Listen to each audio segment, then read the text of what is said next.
Welcome to SoMo Garage, bringing you the latest racing news, sim racing talk, driver chat, and highlights from the SoMo Racing Leagues with SoMo Racing League drivers. Sunday nights at 9 p.m. Get ready for 1 hour of kicking the tires in the SoMo Garage with your hosts, Aaron Reilly and Paul Zotta. SoMo Garage starts right now.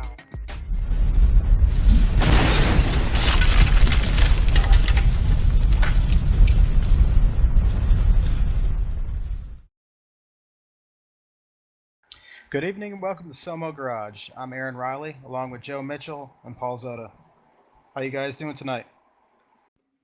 I'm doing pretty good. How are you? Not too bad. I'm afraid to talk, but I'm all right. Nah, you sound all right. So, guys, we got a pretty interesting show lined up tonight. We also have Keith Miato joining us, and a lot of NASCAR stuff to talk about. So we have a lot to get through this week. But first off, how was your week, guys? Did you have any good racing going on this week? Nope, I didn't do any races. I don't know about you guys. My week was kind of boring. The only thing I did was Thursday night, Dover at SoMo, and that was it. I had no free time really to do a whole lot. Yeah, just like most of us, we just kind of stick to the league. But yeah, we had some pretty good races at Soma this week. Definitely definitely some long green flag runs.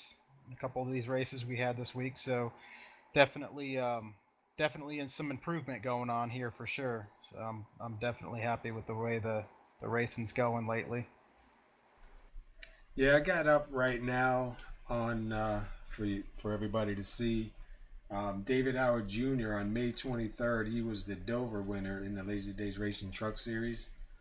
Excuse the way I'm talking. I'm trying to talk a little bit low. I guess I'm having some audio problems with TeamSpeak, and I don't want to blast these guys out. So if it's a little bit low, excuse me. But he was our Tuesday night winner on May 23rd at Dover. And then Wednesday night on the 31st was the Lazy Days Racing Xfinity Series, and Travis Wall won that one at Dover. In Thursday night, Chris Samard, he won the Lazy Days Racing Cup Series at Dover, and they were pretty good races. Very few cautions, and was really pretty good. My car wasn't the best, but it was a lot of fun. Yeah, Chris kind of snuck up there and won that one on Thursday. He raced a good race, good clean race, and stayed out of trouble and just had an all around good race and was able to pull off the victory. And he did it by a pretty good margin too, I believe. Yeah, it seemed like once his car came in, especially towards the end there, man, he just took off. Um, I don't know, man. I struggled. I went back and looked at the results. I think I was 2 laps down. I believe I was 2 laps down at the end, and but I was surprised, man. I had 0 incidents, which was shocking. I made it to about lap 16, so I don't have a whole lot of input on the cup race. Oh, yeah, that's right. I forgot about that. You got wrecked out early. But all right, guys, we're gonna go ahead and take a short break, and we're gonna be back, and we're gonna talk with Keith a little bit about his racing so far this year, and we'll go from there. So we'll be right back, guys. This is the worst lunch I ever had. Your only job is to cook. Do you not realize I have had diarrhea since Easter's? Okay. Maybe I am not meant for these duties. Cooking duty. Dead guy duty. Maybe it's time for me to get a better duty. You should have ran while you could.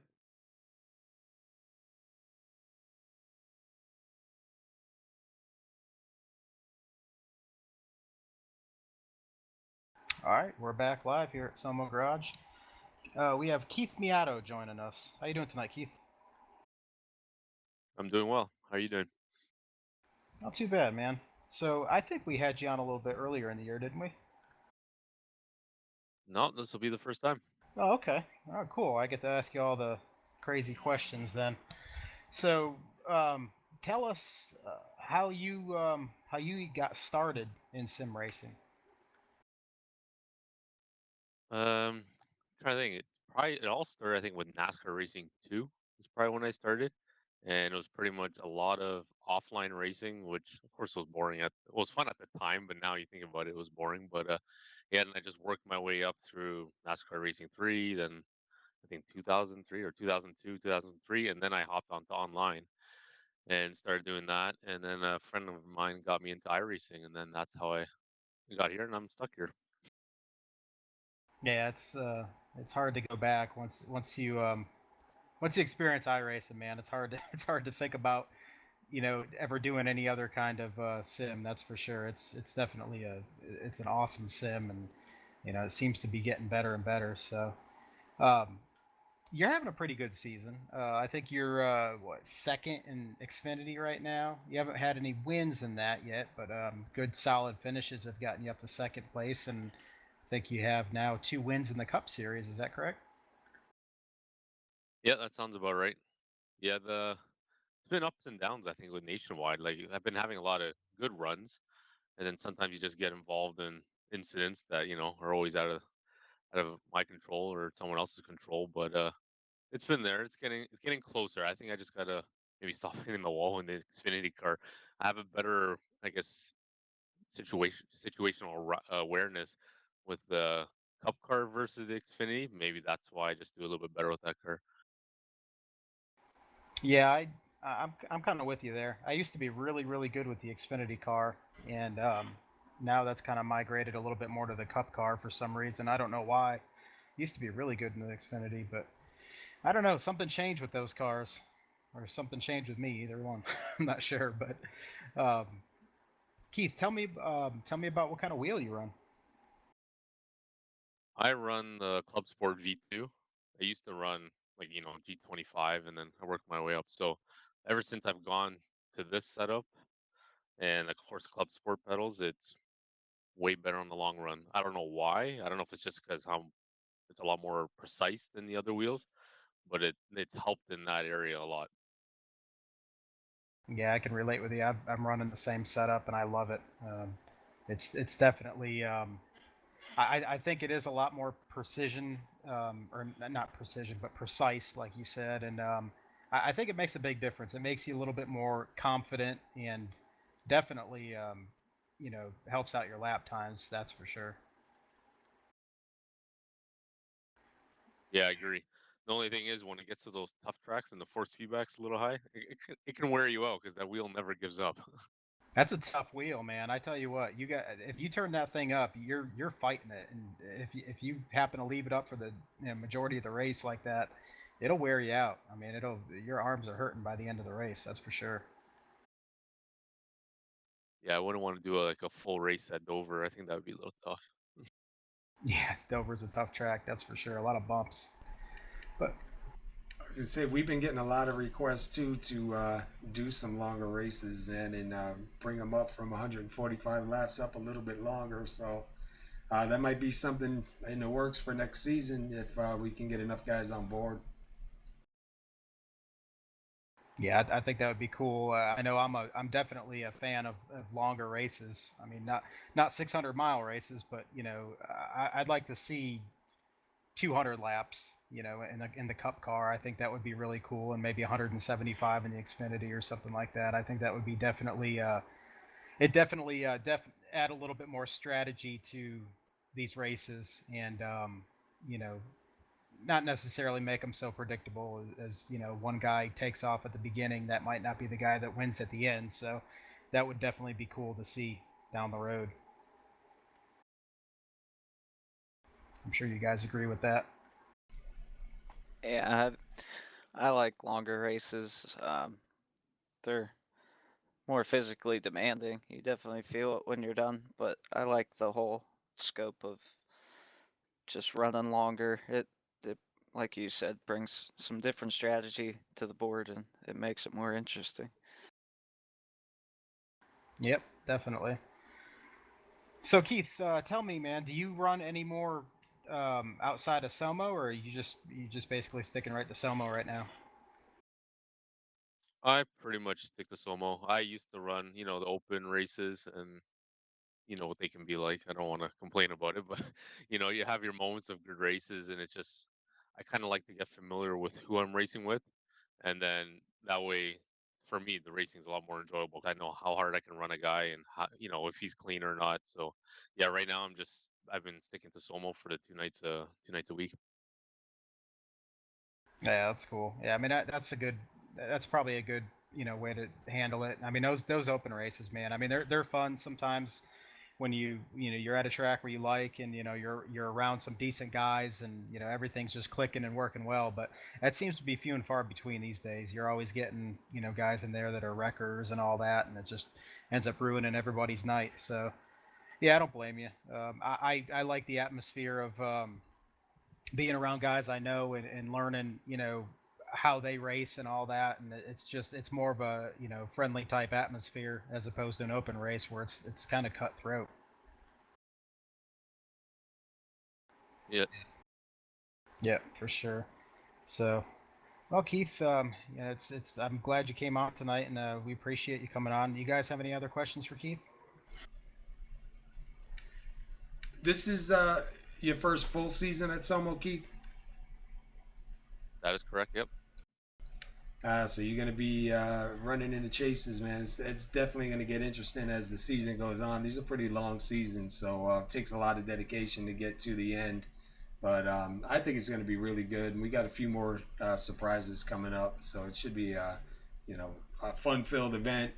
At the end of the season, though, before we move on to the winter season, you race the full season, man. Yeah, it's definitely the first time I've ever done. I joined a league where they run the whole year pretty much. It's always the normal 12 races, like a 3 month kind of deal. But it's kind of cool, right? Because you just think about it. Every week you gotta put in your effort, and hopefully it pays off in the end. Yeah, and with a win and with wins, definitely help you secure your spot in the chase. So it'll definitely be something worth getting into. The last couple seasons that we had that we did do the chase, I mean, it got really interesting down towards the end. Um, last season I know I made it into the first part of the chase, and I lost out at Talladega, moving into the second one by one mistake, man, sliding through the pits. But it was still fun. But it's just you think of all that time you put in, man, consistency.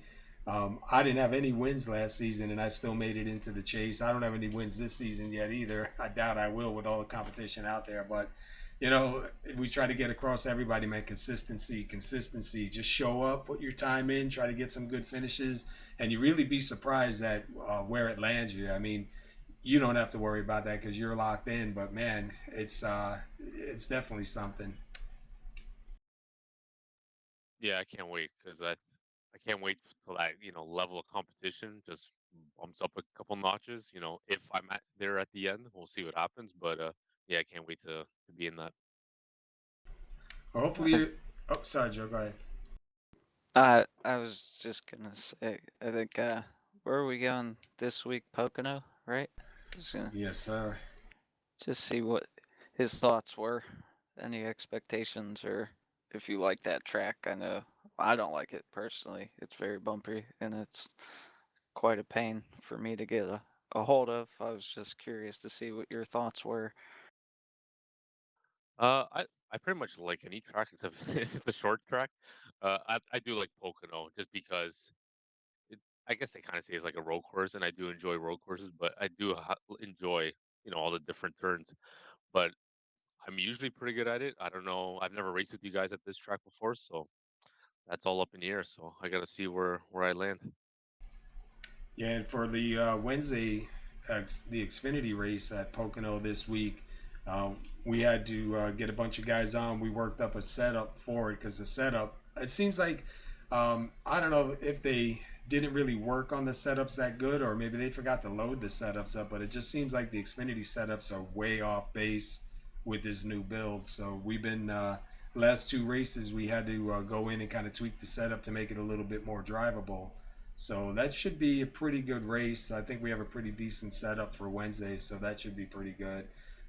Thursday night setup, in my opinion, I think it really could have used a little bit of tweaking because it's still a little bit off, but it's definitely better than the Xfinity was. But I'm with Joe. I mean, I used to love Pocono. I got to drive at Pocono, and for real. And it just seems like the last year and a half at Pocono here in iRacing, I just can't get it, man. Something's missing. Yeah, that's kind of a rhythm track. If you know how to get around there and you can keep a good rhythm, you'll do all right there. But it just takes one corner to mess up and break your momentum, and it really messes up that whole entire lap. So yeah, it's definitely a driver's track, that's for sure. There's a lot of tricky turns and all that you got to get through, and then you have you basically just all those different turns, and it's really a tough it's a tough racetrack. I shouldn't say it's little. It's not little by any means, but it's going to be interesting this week, and hopefully the races go pretty well, but we'll see. You know what the worst part is? Even when we were out there testing, if you forget what turn you're in, especially like there's a couple times I was going into the tunnel turn and I thought I was going into turn 3 because I just kind of lost concentration, and I really slowed up quite a bit thinking I'm going into 3, and I want to try to keep my car alive. And then you realize you're in the tunnel turn and get back into it. I mean, you just lose so much speed, man. And it's so hard to keep concentration on it because it is such a big track, man. When it spreads out a little bit like that, you really got to try to focus, man. It's tough. Yeah, I noticed a lot of fast guys that I've raced around at Pocono, they blaze through the tunnel turn, and then they carry all that speed into I don't know if you call it 3 and 4 or whatever. I don't really know what you call it, but they're able to get through there so much better, and I think that just makes a huge difference getting through that tunnel turn, in a good clip, and then it seems to carry through the rest of the lap. Yeah, as much as I don't like that track, I'm hoping for a good showing. I think the last race there, I wrecked half the field, so I don't want to have a repeat of that. I involved Paul with it, so hopefully it's clean and it's a good race, because caution laps there are, I don't know, they're so long. It's worse than Talladega. Yeah, we even had suggestions on turning the cautions off there because we usually do for road courses, but I don't know, man. I'm up in the air on that because it's nice to get everybody back together again, but I think the way it's been going for the last couple of weeks, I mean, it's been really good racing. I mean, we've had very low cautions for some really long races. Even the 400 lap race, right? We did 400 laps at Charlotte. Yes, sir. 2 cautions, man, and even Dover the other night, I think, for 145 laps, so we have like 5 cautions or 6 cautions, I think, maybe. So it's definitely getting better. I think guys are starting to get the mindset of, running a full race instead of just coming out trying to hot lap it for 40 or 50 laps. So I'm definitely looking forward to a couple good broadcasts Tuesday and Wednesday, and a good race for Thursday night anyway. Yep, it should be interesting for sure. All right, Keith. Well, we appreciate you joining us, man, and coming on last minute like you did. We really appreciate you coming on, and we look forward to racing with you this week coming up. No problem. Thanks for having me. Yeah, I can't wait to see you guys on the track again. Awesome. All right, guys, we're going to take a short break. We're going to be right back. Security in this office park is a joke. Last year I came to work with my spud gun in a duffel bag. I sat at my desk all day with a rifle that shoots potatoes at 60 pounds per square inch. Can you imagine if I was deranged? Do more and stay active with O2 Dermaleaf, the ache and pain relief gel like no other. No smell, no tingling sensation, and no greasy feel. O2 Dermaleaf is a natural pain relief for everyday aches, pains, bumps, and bruises. Oxygen is the secret. It's the natural way to relieve and revitalize. Your joints, muscles, and skin need oxygen to thrive, and O2 Dermaleaf delivers a rich supply of molecular oxygen in a new, state-of-the-art formula. Every day we hear new stories of pain relief from satisfied customers. Shouldn't you try O2 Dermaleaf too? Score a $5 discount on your purchase of O2 Dermaleaf. Visit O2Dermaleaf.com and use promo code SOMO999. That's the letter O, the number 2, Dermaleaf.com, and enter SOMO999 to get your $5 discount.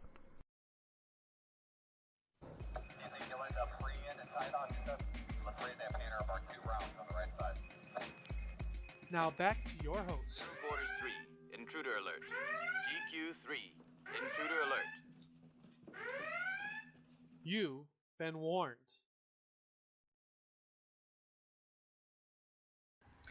All right, we're back live, and now it's time to talk a little bit of NASCAR with you guys.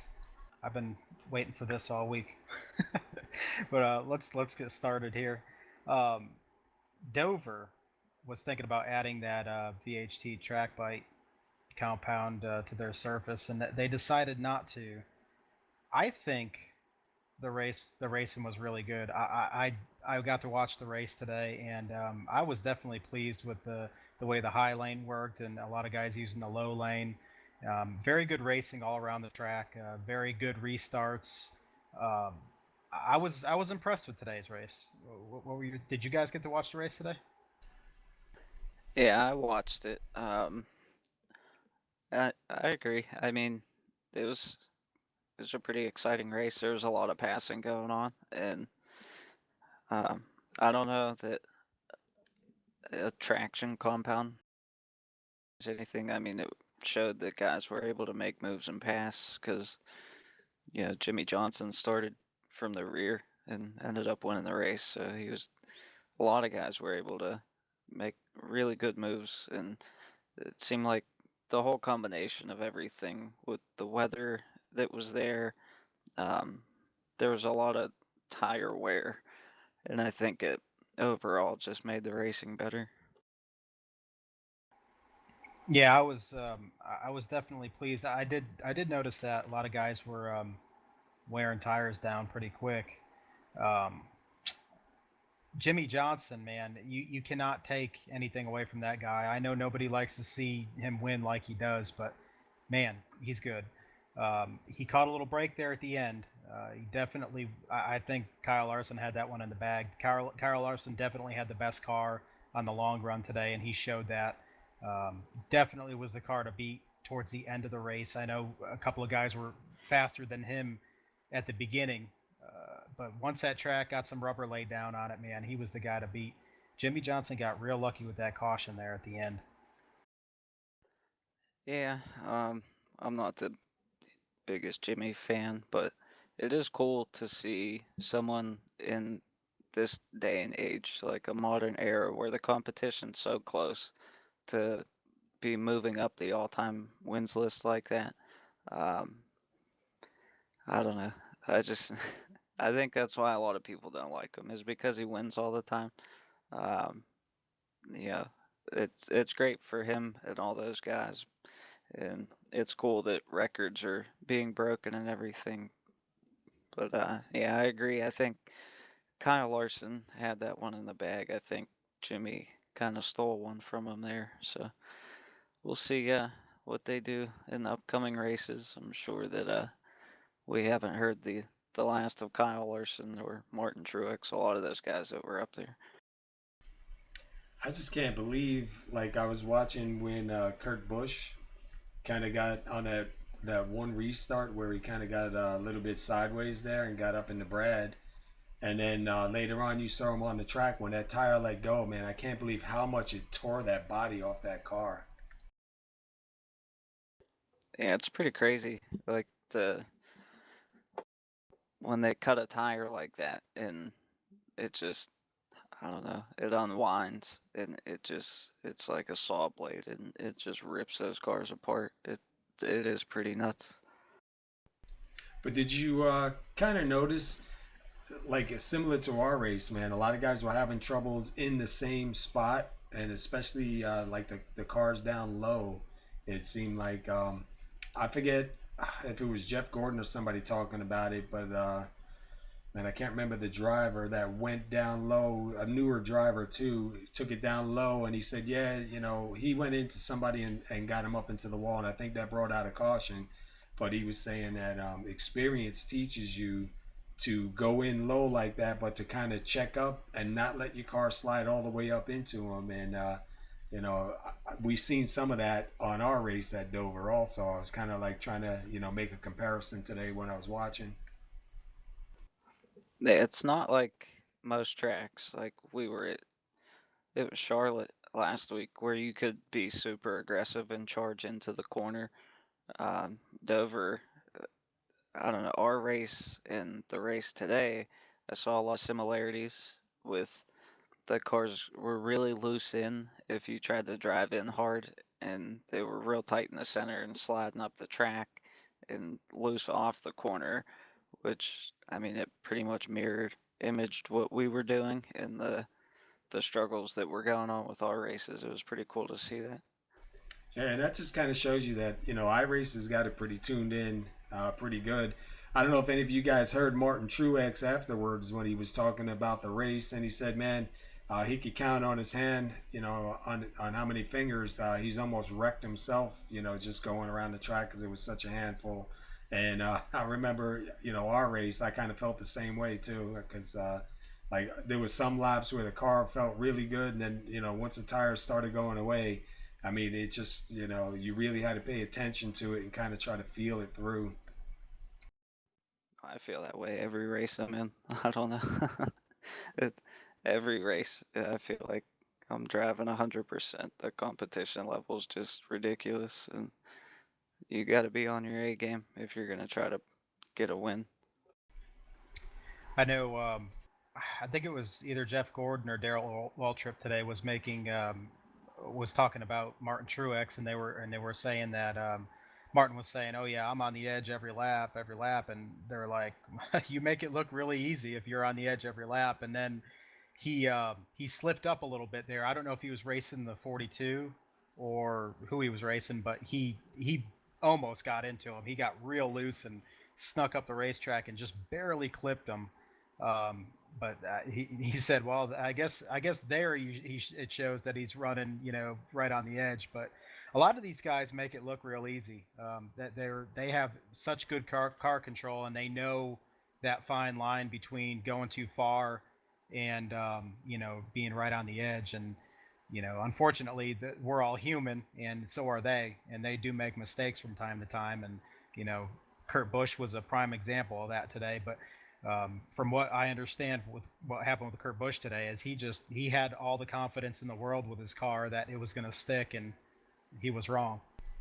And that happens a lot too, like even in our races, man, there's times, you'll take off with your car and you'll feel, man, you're going to stick going in, and then you get to that turn and the car just goes out from underneath you, and you're like, man, but I don't get it, because it's every other lap it stuck, but on this start it didn't. And I was like, wow, man. I felt bad for him too, because he was doing really good, and I thought he was gonna have a decent day today. And when I saw that, and then he got back out on the track, I said, well, at least he's still in it. But man, when that tire let go and it tore that car up, I was like, wow, man, that's it. I was surprised. I mean, would they say they were able to start the race with 9 sets of tires? Then that's 8 in the pits and the set that's on the car. And I mean, a lot of teams, they ran out of tires in 400 laps. That just goes to show how abrasive the surface is there. I didn't think Dover was quite that bad, that they would have went through that many tires, but I just thought that was pretty interesting. How about Kyle Larson's team throwing left sides on his car, and he basically led that whole segment? I thought that was pretty impressive. Yeah, that was pretty good. He definitely had to really drive for that one, and that was really impressive. I agree.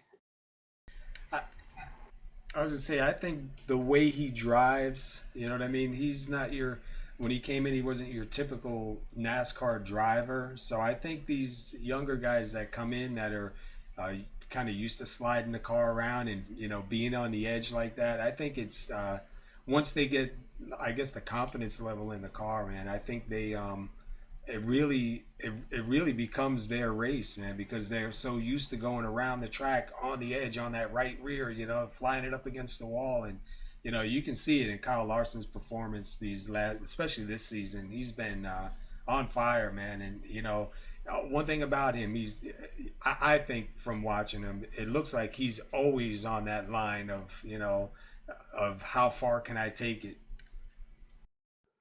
I thought it was really cool that they brought up uh, like how his car looked. They said it looked really soft and bouncy over the bumps, and I wonder how much of that is from him being a dirt track racer and racing sprint cars that they're usually set up soft and bouncy like that. I wonder if they do that because to him Dover feels more like a dirt track almost. Yeah, that may be. I don't know. I mean, I know he's come alive this year, and you can really see a huge difference in him and his team. I mean, I'm really impressed, and I think there's going to be a lot of good things to come out of that camp before the year's over with. And I wouldn't be surprised if he was fighting at the end of the year, that last race of the year for the championship, because he's definitely, they're putting together races, complete races from the front, from the start to the finish, and that's something they had a problem with in the past. Kyle used to wreck a lot of cars, and now he's gained that car control, and he's really just, he's impressed the heck out of me in the past year. Yeah, I think too, like their equipment, their cars have gotten a lot better too, because him and Jamie McMurray have been running a lot better, and I hope he does make it to the final round, especially this year now that they're changing the schedule for next year, because he's said multiple times in the past that Homestead's a really good track for him, and I think it would be cool to see him at least get a shot at it before they change the schedule up. You can see that Hendrick horsepower underneath the hood too. I mean, those cars just fly down the straightaways. Hey, I have a quick question for you guys. Early in the race, what was it? Truex was in second, I believe. Larson was up in front, and obviously you could see Truex was much faster at the time when he kind of sitting behind him, kind of like you could feel almost like the aggravation starting to pick up, man. And he didn't wreck him or anything, but he just kind of nudged him and moved him out of the way. I mean, do you think that was cool? You think that, I know a lot of people were complaining about it on Facebook, that he did that, but even in our races, when you're behind somebody for a while, man, and they're just not moving out of the way, I mean, you get to the point where like you've had enough, you know what I mean, and you want to get by because you're that much faster. Yeah, I don't know. To be honest with you, Paul, I don't think he was behind him for a real long time. I think he was just frustrated because he knew he had a little bit better of a car than him, and he was in a hurry to get by him. I don't agree with the way he reacted to Kyle, Kyle Larson. I don't think that. I think he could have just got by him in another lap or two the correct way instead of shoving him into the corner like he did and running him up the racetrack. But I mean, that's just my personal opinion. I was a little surprised to see that out of Martin, to be honest with you. Yeah, I was pretty surprised too, because usually, like, he's not that aggressive. I don't know. It's kind of early in the race, in my opinion, to be bumping someone out of the way. And I think he did have a better car, and he could have got around had he just been more patient. I don't agree with him coming over the radio and saying, if I wreck, it's his fault, because he was racing really hard. And, like, with all the downforce they took off the car with reducing the splitter and the spoiler, like, Kyle Larson knew he was on two tires, that he needed to stay out front to have that speed. So, I mean, I get it from both sides. It's just hard racing, in my opinion. Yeah, I just think they dodged the bullet there, man, because that could have been a lot worse. Thankfully, when Larson did get up there, he kind of held on to it because being up in the front like that, especially that early, man, that could have took out a good chunk of the field, and that definitely wouldn't have been a good day. Yeah, I mean, I agree completely, and especially running first and second like that. I mean, that's a recipe to take out a whole bunch of cars at once, because you got so many cars running so close together. You got closing rates that are just incredible. It's hard to dodge bullets like that, when you got a car that's stopped in the middle of the racetrack, and all these cars going up and down, and it's a really bad deal. And if it had been an accident, if they were just racing hard and they just got into each other, and that's a different story. But if somebody does that, you know, from an aggression standpoint, and Rex takes out a car and wrecks a whole bunch of cars, then it just doesn't look good for him. So, like I said, I'm a little surprised Martin Truex did that. I know Martin Truex has been really fast lately, and he's starting to break some records, and he's definitely having he's putting together the best of his career right now, and but what he's got to realize is he's still got a long way to go, and he just needs to calm down a little bit. Yeah. I mean, I'll say that had he hit anybody else, I don't know that they would have saved that car. There's probably a very small handful of people that would have been able to save it like Kyle Larson did. I think had it have been anybody else, they would have ended up in the wall. Yeah. I liked. Oh man, sorry, it just escaped me. Oh, who was it? The Eric Jones, I think it was. You see him get into the back of, I think it was Jimmy Johnson or something, and kind of bumped him. And I think it was Darrell Waltrip or something was saying, oh, he's probably saying now, oh, I'm sorry, I didn't mean to do that, I didn't mean to do that. Yeah, that was just a mistake on his behalf for sure. But I mean, you're going to get that. You're going to get mistakes and things like that, and bumping each other. Oh, I didn't mean to do that kind of thing. But and that's you got to expect that. You got 40 cars running on the racetrack so close together. But yeah, it's funny, man, to see all that. What happened with Kyle Busch with that left rear tire? I saw the tire changer like grabbing his hands. I guess he was putting the lug nuts on or something when he took off or whatever. And I mean, I really didn't catch what happened. Any of you guys like know the whole story? What it was? Yeah, when the rear tire changer, the tire carrier put the new wheel and tire on, and he had the gun in reverse still, so he was like zipping the lug nuts off the studs, and the tire carrier stuck his hands in there, and he was trying to put them back on, and they dropped the jack and they took off with the carrier's hand in the wheel well and no lug nuts holding the wheel on, and it fell off exiting the pits. Wow. Yeah, I seen him grabbing his hands, and I didn't know what happened because I was kind of in between doing a couple things for the kids, and I was like, man, I hope he didn't have his hand inside there and like rip anything off. But man, he had a decent recovery from it, but still, man, that was a pretty rough move right there. Yeah, they did. A doctor came and checked out the tire carrier, and he was all right. He finished out. He kept working throughout the rest of the race, which was cool. And I didn't get to see where Kyle finished because there was a huge crash at the end. I didn't get to see any of the finishing order, basically. What I was surprised about, and I guess I just learned something today, is the jack man only looks at the left front guy. When the left front guy is done, that jack goes down. I did not know that. I thought he looked both ways, but I guess looking both ways is another second. So that's probably why they do that. Yeah. For like the next race you watch, if you see after the front tire carrier puts the wheel on the car, he'll reach to the front and wipe the grill, and then the jackman's actually looking at a signal from the carrier, and they had the signal to go, and he went, and everything happened so fast. They're doing that in 11 to 12 seconds. It's like you said, if you turn your head to look the other way, you're costing time.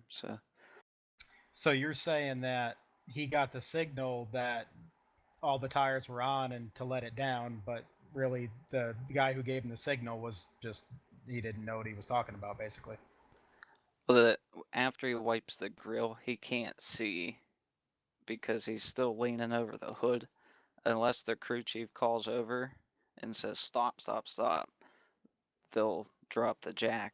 If they catch it soon enough, the crew chief will call stop if he sees something going on.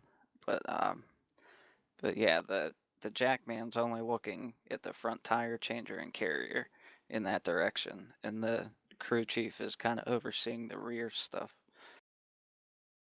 Dang, that's kind of the blind leading the blind there a little bit. I mean, that's everything's got to work in harmony to have that come together, and that's just an instance right there where one mistake, having the gun in reverse instead of in forward like it should have been, it caused that. But they did recover, and I'm not sure where he finished, but I mean, I know he still had a really fast car after all that happened, so it really didn't affect the car at all. I was pretty surprised about that. I mean, he was missing the whole left rear quarter panel. That was kind of shocking to me that it still ran as good as it did with that kind of damage. Yeah, I guess they were saying that that actually being tore open like that was actually probably letting more air escape out from under the car, and it was probably helping it a little bit. So, it's it was probably a good, the damage you want, the good kind of damage where it kind of, tears something off and opens something up that normally would be closed and helps your car drive a little bit better. You'll probably see a lot more of that in the future. Yeah. Yeah.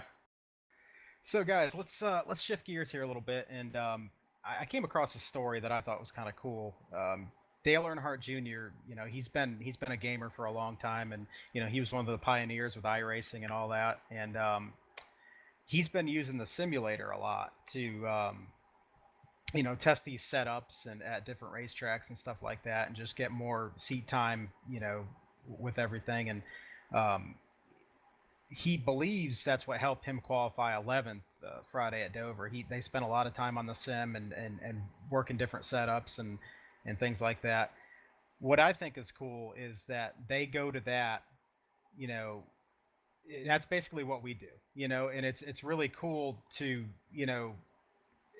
to know how close that we really are to, the real deal, without obviously getting hurt. So, I just thought that was an interesting, kind of story. And, I know he said, he's gone and it's helped him in the past at a few different racetracks and stuff like that. What are your thoughts on this, guys? I mean, do you really think that, we'll see more of this going forward? A lot more stories about, guys getting on the sims and, getting better at these tracks? I think so. I mean, especially like you hear a lot of the guys in the Truck and Xfinity series talk about iRacing and getting acclimated with tracks. I think that's really cool, and it helps the credibility along of what we're doing. I think that a lot of people still see it as a game, and it's kind of hard to not see it as that. But when you hear professionals talk about it and the amount of help that it's given them with setups or knowledge of the tracks, layouts, things like that, I think it helps everybody. I mean, it helps them, and it helps to bring some more attention to this side of it and to help the credibility along. Yeah, not too long ago, I watched a video on YouTube, a real recent one, of I believe it was Ford and their simulator, and drivers going over to that simulator, and they brought you in, and you saw them in the simulator and running. And guys were saying, especially a lot of the newer drivers too, that it was definitely a plus to them. The more time that they get to sit in that sim and get familiar with the tracks and get familiar with the way the car handles, it does carry over. And one of the champions in iRacing, I can't think of his name right off the bat, young kid. Time Majeski. No, it was. There's another one that won. Another young guy from New Jersey. I don't know why his name slips me, but anyway, he said he doesn't really even drive. You know, he doesn't own a car or anything like that. But he won the championship in the Peak Antifreeze series, and they took him. I think it was to Vegas and let him drive at Vegas. And here's a guy that doesn't even really drive in real life, and he got out there and ran around, and he kind of narrated it as you were watching it. But towards the end of the video there, he said he started getting really comfortable with it, and it was just like being back on the sim. And the instructor said that he had the fastest time that they've seen on that track so far from anybody that's come on. So there's definitely got to be a connection, between iRacing and NASCAR, between the sim and the actual car times. You know what I mean? Yeah, I agree, and I think it's cool that they're taking these setups and kind of loading them in there and simulating what the car is going to be like and making changes and saying, well, and basically what they're doing is they're ruling out, all right, we tried that, it doesn't work, so we're not going to use that, and they're relying on the sims, you know, to get these cars real close before they even bring them to the racetrack. So I think that's really cool. And they said Junior unloaded quick, and at one part of the race he got up into fourth or fifth place, and I don't know if it was Walter or somebody. They're like, wow, where did Junior come from? Like, he just, he definitely had a good run today. Yeah, it was cool. They said that they were able to really play around with some setup stuff, things that they normally wouldn't do. And they kind of took the best of their setup and threw some stuff in from Jimmy Johnson's setup. And it enabled them to unload off the trailer really good. And I mean, there's really nothing to say otherwise that it didn't help out, because it obviously worked in his favor. Yeah, I don't want to go off on a tangent here, but I feel a little bad for Dale Jr. I think he's a good race car driver. He's definitely not the best race car driver. I mean, that's been proven, but I don't think Greg Ives is a good pair for him. I think Greg Ives is kind of struggling right now in the Cup Series and finding himself and where he needs to be. They snatched him out of the Xfinity Series, and he was running extremely well with Chase Elliott in the Xfinity Series, and I don't know if Greg just wasn't ready for the Cup Series yet, but I see somebody, if you got to take a setup from another team and try to do something with it, that's telling me right there that he doesn't know Dale Jr. He doesn't know what Dale Jr. needs, or they're not connecting somehow, because you never saw that with Steve Letarte. Steve Letarte, was putting together really good runs with Dale Jr. and they were just working real well together. They meshed extremely well together, and I just hate to see Dale Jr. go out like that. But I don't expect great things out of that team this year. It's not really going that way. Yeah, I just don't think that they don't really have that awesome relationship, and it kind of shows that like Dale and Steve had a great relationship and they understood one another, and it just, you could see that's why they're struggling really bad. Yep. Let's shift gears a little bit more to Kyle Busch. I know Joe probably doesn't want to talk about this, but his post his post race press conference last week after the 600 was really kind of controversial. And Paul, we're going to go ahead and run that clip, and everybody to definitely take a look at it and see here. Were you surprised that?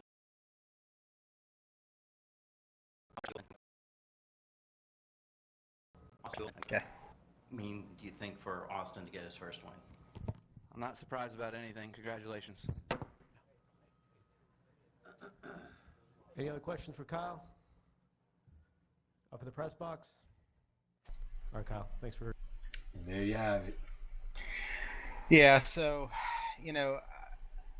Kyle Busch is a great race car driver, again, and I'll never take that away from him. But some of the things that those boys have done over the years, and his brother included, it drives me nuts, man. It makes it really hard for me to like him, even as a great race car driver, because you just don't see a lot of guys doing stuff like that, especially these days. But it's kind of sad to see that. To be honest with you, I wish.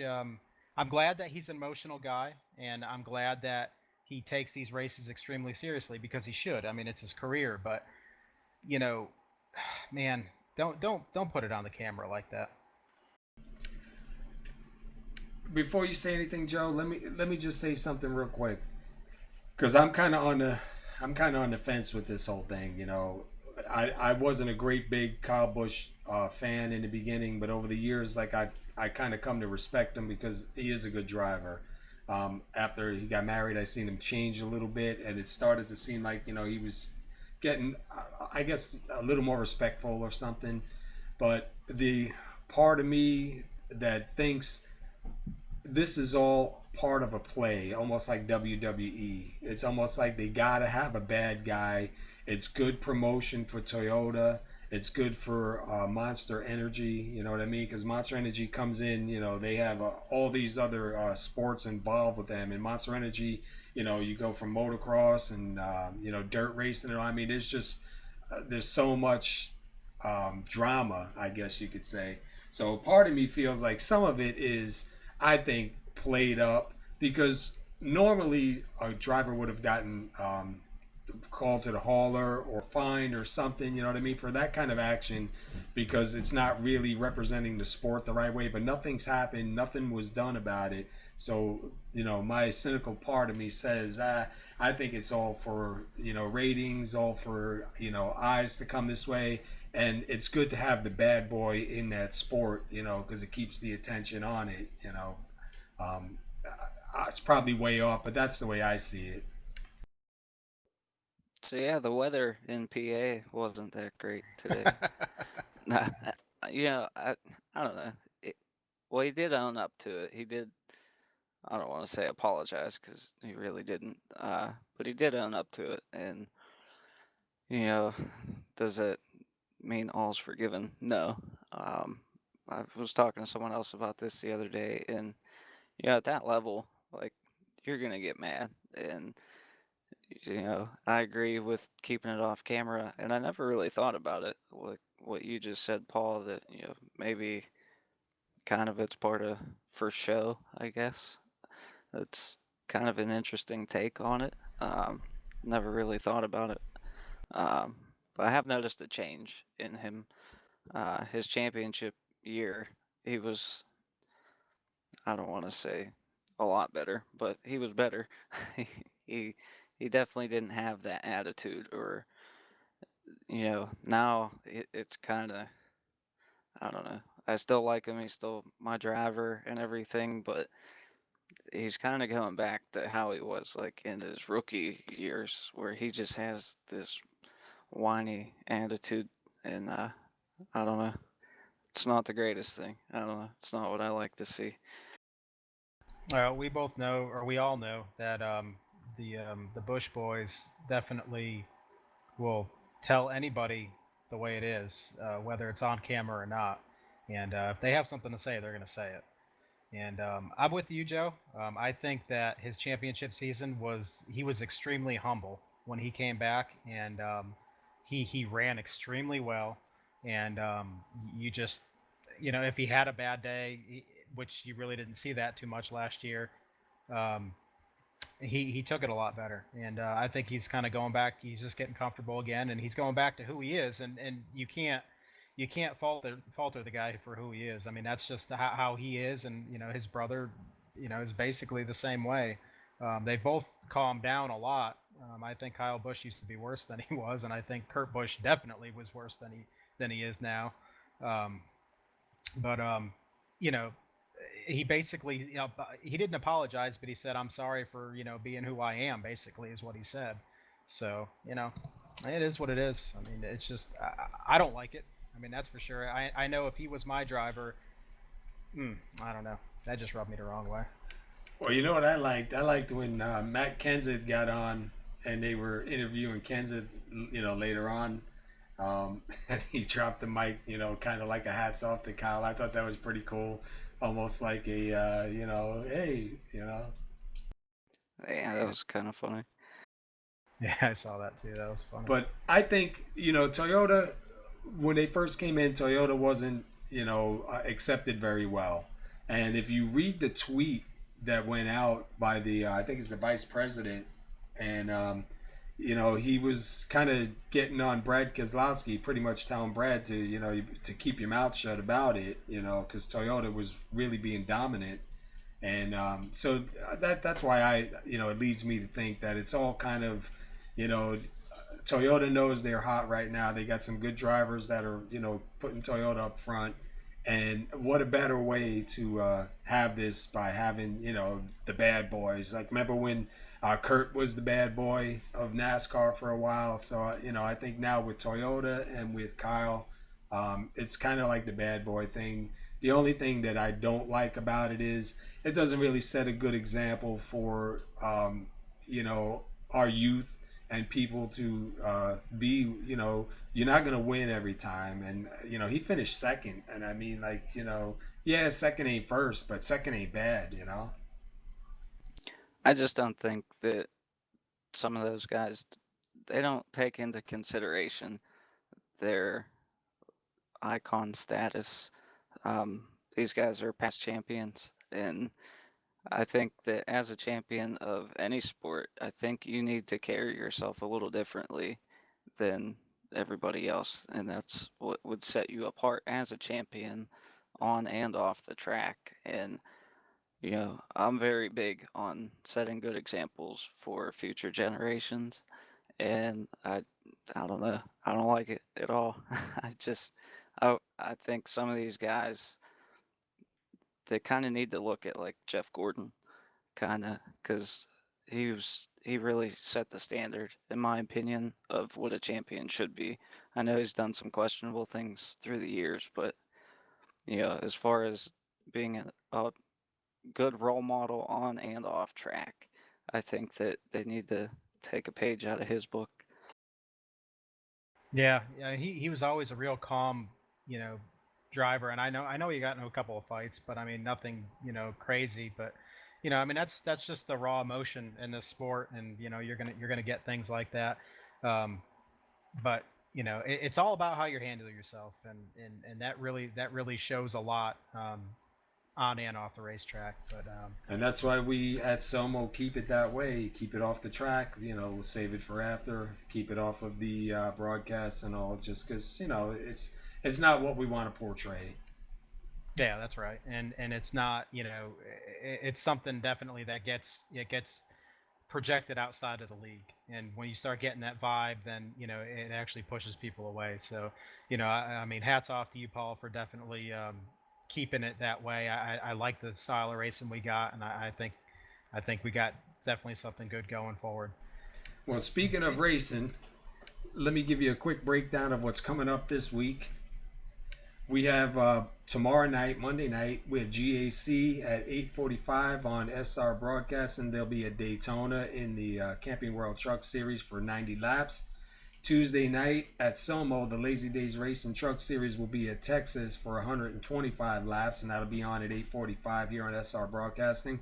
And Wednesday night, the Lazy Days Racing Xfinity series will be at Pocono for 55 laps. They were going to do 65, but it got changed to 55, and that'll be on 8:45, and it should be pretty good. And then Thursday night, we have a 65 lap race in the Lazy Days Racing Cup Series at SoMo, and it's going to be on a new broadcast channel, Parks Brothers Broadcasting. We will have the links up and everything, and if you can, come on out and watch some of these races, and check it out. You'll have 2 truck races, an Xfinity race, and a Cup race, so it should be pretty interesting. And all of them will start at 8:45, and the races go on about 9 o'clock. So tune on in, like and subscribe, and join us.